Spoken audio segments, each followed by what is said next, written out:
right, here we go.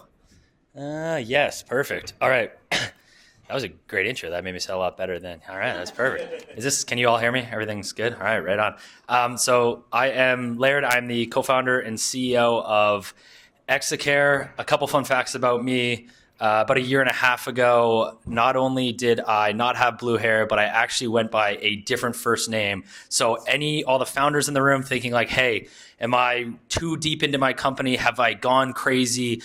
Just remember you met somebody that for go-to-market strategy or a 15% higher likely chance that meeting someone at a conference, they would remember them. I basically changed my entire identity. So a little bit about ExaCare. So we are an AI native platform for post-acute. We automate admissions and some parts of reimbursement for these healthcare groups across the U.S. Actually, I got to get out of the way. How do I do this? I stand over here. That's what the X's are for.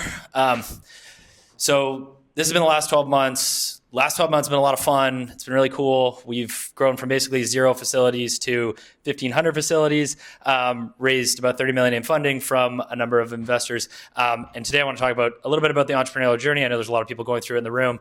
And then I can share a little bit more about how I look at health tech and the AI native version of all that good fun. This has been the last 6 years, so a lot different than the last 12 months. Last 12 months, like I said, have been amazing. Last 6 years, kind of fucking terrible. Can I swear? Okay, nice. And as you can see across these even milestones, like I raised $6.5 million, and that line's pretty close to the x-axis. So go through some of the lessons I learned here of really like how we've been able to take off, grow, kind of hit the next version of hopefully our journey here that continues to just go up into the right. So a few of the lessons I learned along the way here, having a good reason to do it. So for me, again, you can see how long these lines stayed along the x-axis. But for me, it's been like, hey, if I can build in an industry, healthcare, something I'm really passionate about, like earlier we talked about a really bad brain injury. I spent about 4 years in and out of hospitals. If I can keep working towards something that will end up having a good outcome for other people's health, that's going to be worth it for me, and it's kind of kept me in the seat here. Second part here, finding a problem worth solving.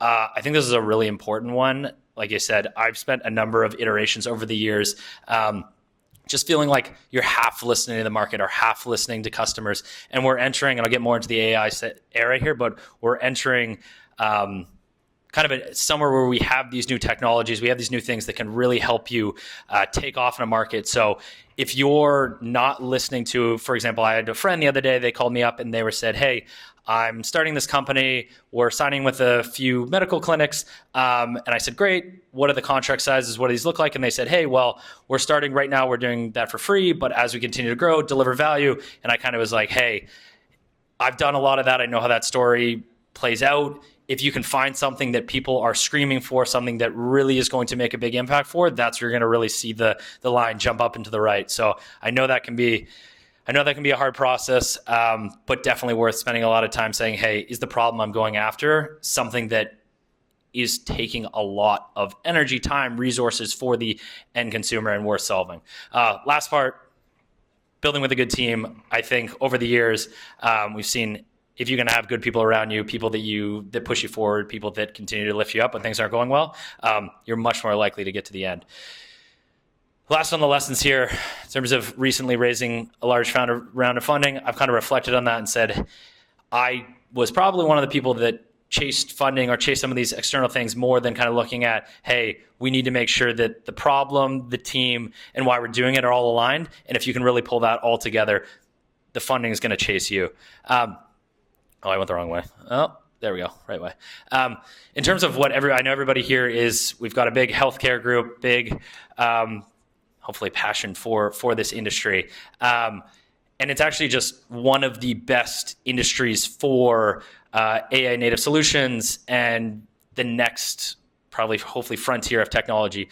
Looking at the industry itself, like why do I say that? It's like, hey, just from like a staffing perspective, there's a lot of burnout where we need a lot of people in the seats, and the actual day-to-day, there's a lot of complexity, there's a lot of information overload. So in terms of an AI native product and something that can make a huge difference for people, trying to build something that, again, with AI, we were just kind of given superpowers, which is hopefully is pretty cool. Hopefully everybody, I know we say AI a lot, but it really is this version of technology that everybody is kind of starting equal with and has the ability to say, hey, what am I going to do with that? For example, for us, it's like what we do. It's like, hey, we had post-acute centers that were reading hundreds of pages 7 times a day, and they had to make a decision, hey, can we handle this patient? And if they could handle that patient, that led to more revenue, that led to increased occupancy, and obviously good outcome comes from them, as well as, hey, we're reading these because we don't want to make mistakes for who come in the door. So we came along to them and said, hey, this takes you an hour 10 times a day. What if we were able to make that 5, 7 minutes because we were able to point those things out?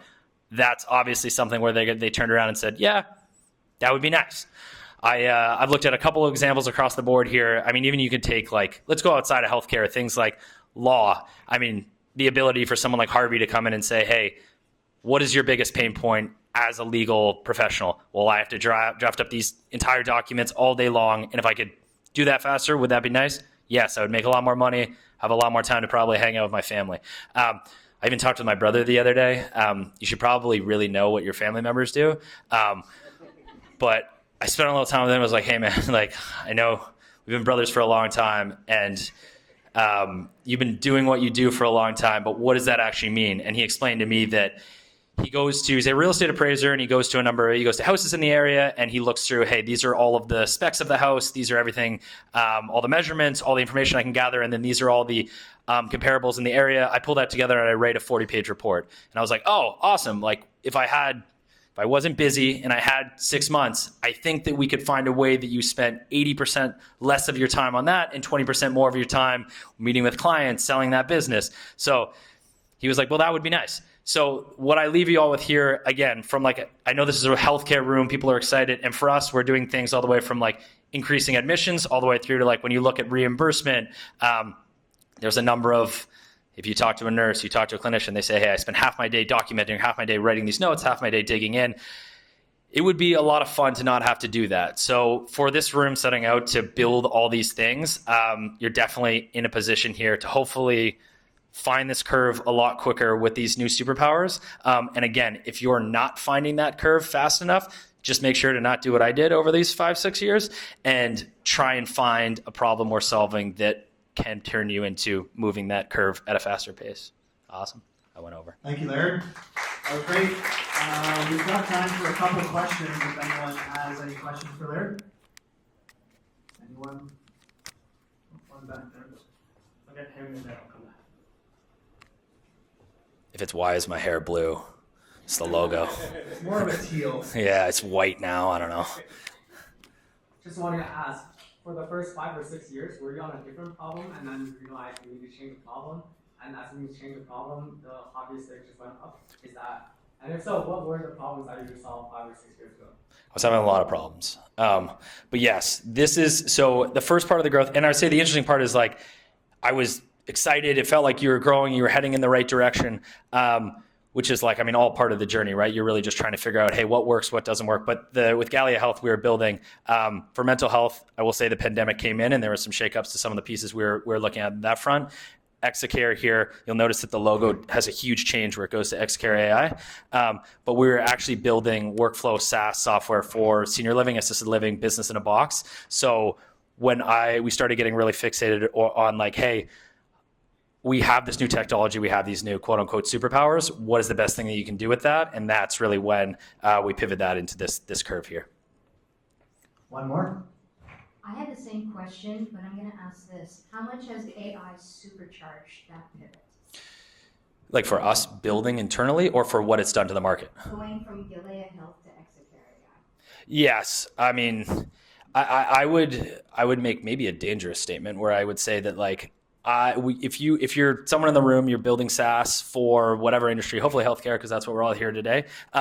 You should be able to do something like get to $1 million in ARR in 12 months if you're hitting a real problem. Again, we're kind of all at this. There's just so many things out there that are broken, that are labor intensive, that right now, we've never had the capabilities to do, or have AI do, that I would really challenge everybody to, while you're kind of through this journey, say, hey, is this something, again, that just is like really supercharging the workflow? Like for us, like I said, it's like, instead of reading 12 hours a day clinical novels and trying to make decisions that leads to, like, if you don't make a decision fast enough, the patient doesn't show up or doesn't come to you.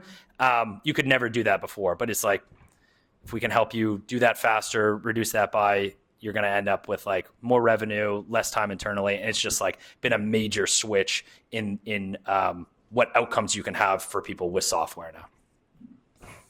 That's all we have time for. Sweet. Thank you, Laird. That was great.